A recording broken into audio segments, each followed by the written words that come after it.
Mr. 96's Pop Reviews. My name is Mr. 96. It's now been 8 years since I started making videos, and I have to say, things are different in 2023.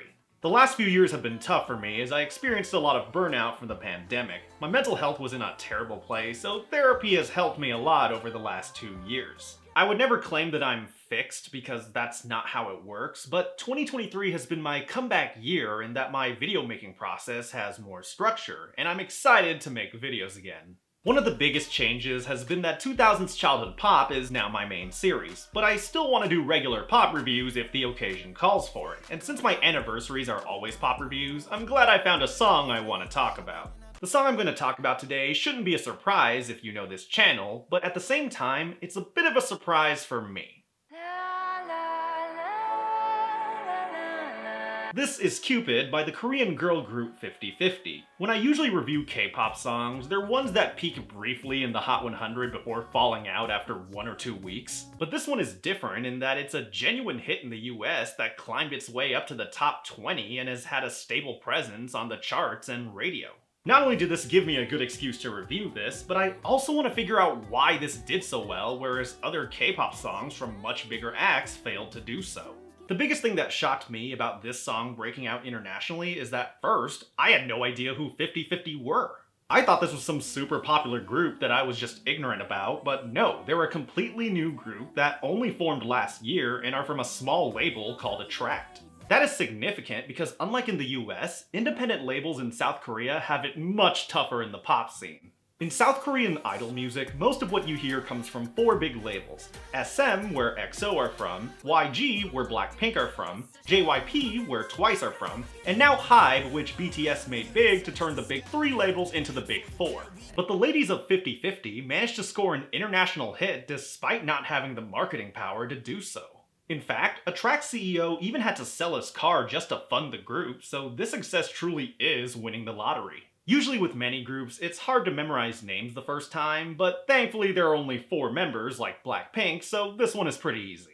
They have 2 vocalists and 2 rappers. The 2 vocalists are Seo and Aran. Seo is the main vocalist, while Aran is the lead vocalist. By the way, lead vocalist in K-pop terms is actually the secondary vocalist, so more of a lead-in vocalist, while the main vocalist is reserved for the best singer in the group with the most range. The 2 rappers are Kina, who's the main rapper, and Senna, who's not the girl with the gall, but is the group leader. I've been wondering for months, but how did this song manage to become a stable hit in America when other more established acts haven't been able to do the same? Of all the possible Korean girl groups to get a stable hit in the States, it wasn't Blackpink, TWICE, who actually did manage to chart in the States twice, pun intended, or even New Jeans, who've been crazy popular in the last year. No, it was this independent group called pi프티피프티.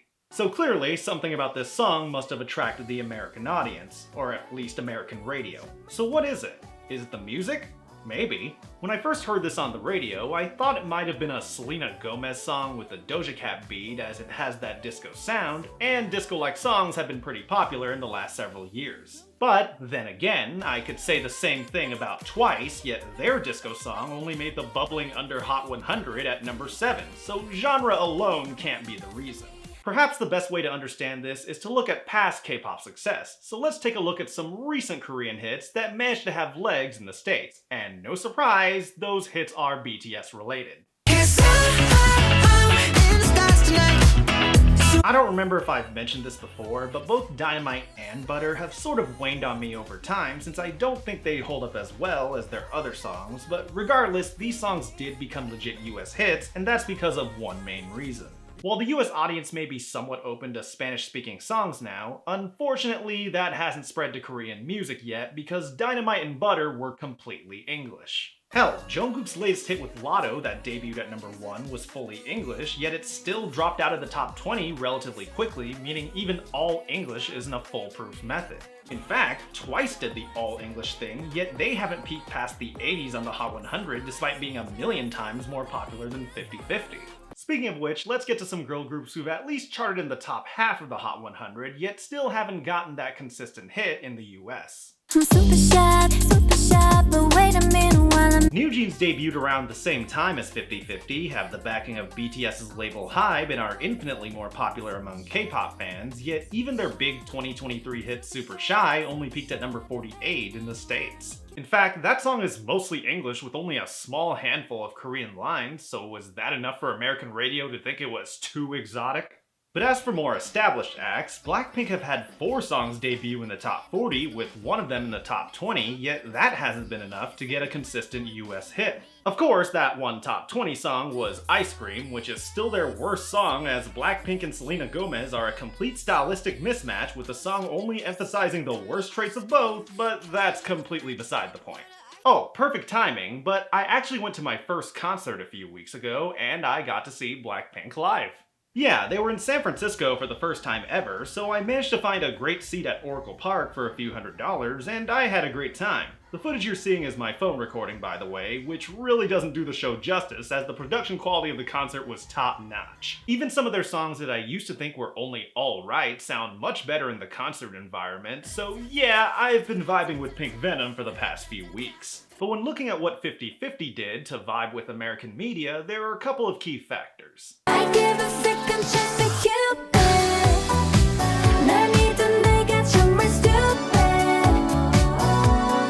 The biggest factor is that this song managed to get popular on TikTok, which is the norm these days. I would show you the TikToks, but it's hard to find links to the exact videos, and I don't want to be a sniper wolf, so you can find those for yourself. But in those TikToks, they use the English version of the song, which 50/50 call the twin version. I'm feeling lonely. Oh, I wish I find a lover that could. The song is mostly the same, but in localized English, adjusting the lines to make more sense with the language. It's a smart move, as translating isn't a one-to-one thing, but there's one major change they made that irks me. They cut out the rap verse. I'm so lonely, hold me tightly, daddy think I want it, really love me truly. Look, I get that American radio is still hateful to rap music despite hip-hop being the dominant genre of the last decade, though hip-hop's 50th anniversary hasn't exactly been spectacular. But the bigger problem is that it completely cuts out Kina and Sena, meaning the twin version is literally just a duet between Seo and Aran. One of the reasons I love K-pop so much is that they give lines to all the members. If you look at BTS, people love the 7 members because they each have distinct roles. 3 rappers, 4 vocalists, all with very different voices and vocal ranges. Even Jin, who gets the least lines, gets more lines than most third options in American bands. When I listen to the twin version of Cupid, it sucks that Sena and Kina get cut out, which also cuts out the final key change for no reason. But if I really think about it, maybe that's a stealth reason why the American public liked it. If you don't know what I mean, the history of American boy bands and girl groups is filled with examples where pretty much 1 or 2 singers sing all the lines. Going all the way back to the 80s, New Kids on the Block were the first modern boy band in the sense that they were a pop group that sang and danced, but if you listen to their songs, Jordan Knight sings almost all the lines with maybe 1 or 2 lines from Donnie. If you look at Destiny's Child, they were pretty much the Beyoncé show. Sure, Kelly and Michelle are loved by the public, but they did not get many solos or chances to shine, seeing as Beyoncé's father was literally their boss. But my go-to example of American bands focusing on 1 or 2 guys has always been NSYNC. Look, I really like a lot of NSYNC's music, but they put way too much focus on Justin and JC. Why didn't Joey or Chris get more lines? I literally didn't know Chris Kirkpatrick was the voice of Chip Skylark until many years later because Chris never got any solos on their hits. I can sort of get Lance not getting many lines since he's the bass, but if Kevin from the Backstreet Boys can get solos, why can't Lance? And speaking of Backstreet Boys, I always liked them more than NSYNC because they gave more shine to all the vocalists. For one, they had 3 main vocalists in Brian, Nick, and AJ, but even Howie and Kevin have standout moments from time to time. But modern BSB unfortunately don't seem to operate that way anymore. Part of it is just bad luck because Brian had a throat condition and almost lost his voice, so I understand why he took a back seat, but instead of letting Howie take a bigger role in his place, their recent songs mostly just revolve around Nick and AJ, which sadly makes them more like NSYNC than before. So yeah, American groups tend to focus on 1 or 2 people, which may be a subconscious reason why 50/50's twin version caught on. But then again, I listened to another song of theirs, Lovin' Me, which was released before their debut song, making this their pre-debut song, a term that doesn't make any sense since that would technically make it their debut, but semantics. Yet even before they had any hopes of international success, Lovin' Me caught my eye because it's a duet between Seo and Sena. But considering Sena has maybe 8 lines, it might as well be a Seo solo track. With that context in mind, it makes me think that's just the group dynamic. Very Western if you think about it. So when looking at the twin version of the song, I'm still miffed that the rap was taken out, but I also don't think they themselves mind because that's just the way the group operates. I mean, am I heartbroken that Cupid was sullied by executive decisions? Not exactly. The song's fine, but I wouldn't put it in my top 10 best list. In fact, there's another song of theirs I much prefer. Oh, I'm loving this feeling.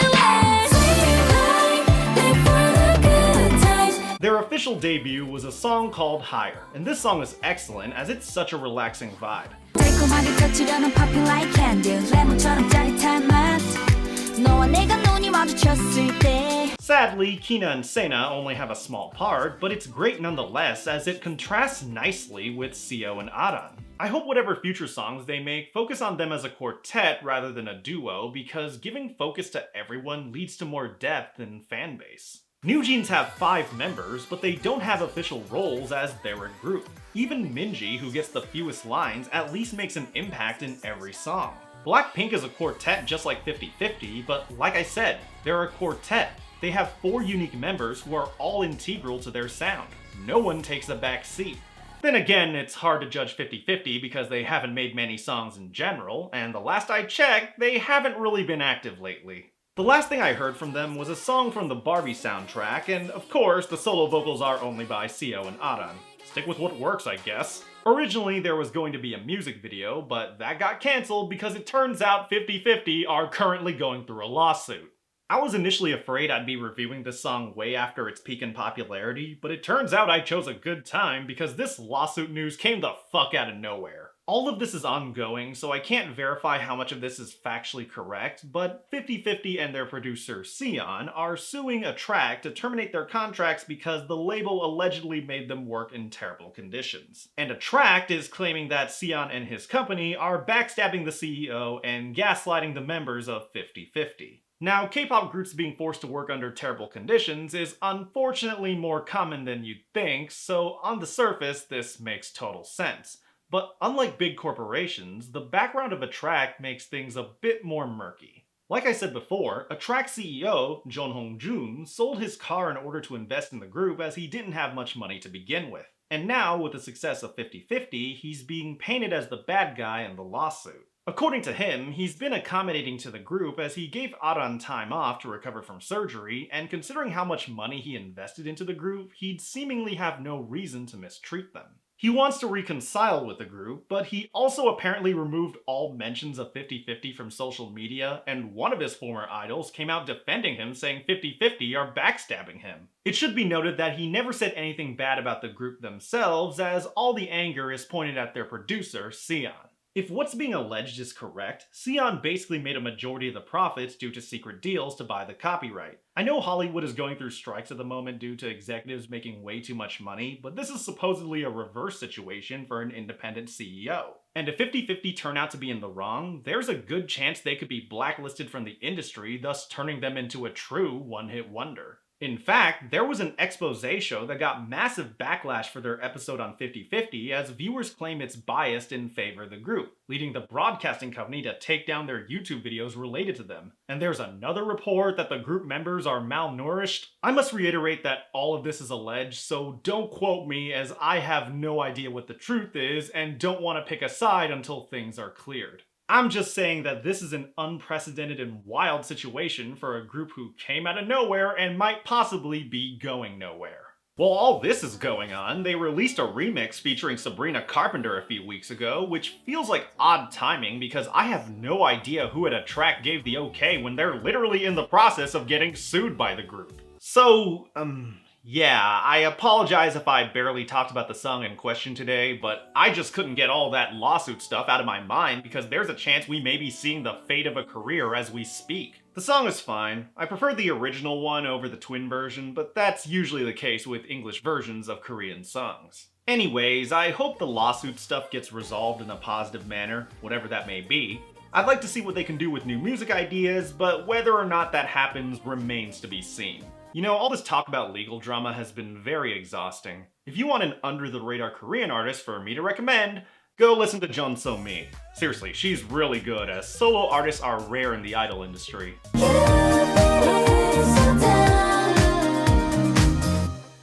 I'm amazed I've been making videos for 8 years, but a big reason I'm still motivated nearly a decade later is because of my wonderful patrons on Patreon. For just $1 per video, you can join my patron-only Discord server where we chat and chill, and at $2 per video, you get to vote on what songs I review for my series 2000s Childhood Pop. At $5 per video, you get to be listed in my Names of Fame, and at $10 per video, you get a personal shout through the heart along with Casey Vellante, Jason Semler, and Prideful Zella. Once again, I'm Mr. 96. If you want to see more pop reviews, click the subscribe button below and tap that bell to be notified when I drop a new episode. My next video should be coming at the end of the month, but if not, it will probably take place as my October video. I'll try my best to make 2 videos within the next 2 months, but 2000s Childhood Pop takes a lot of work, and November and December are busy months for the channel for obvious reasons. Anyways, I only finished this video because the Blackpink concert re-energized me. How else did I get this shirt? Pop songs may come in numbers, but there's only one. 96. 너의 그 말, 그 잔인한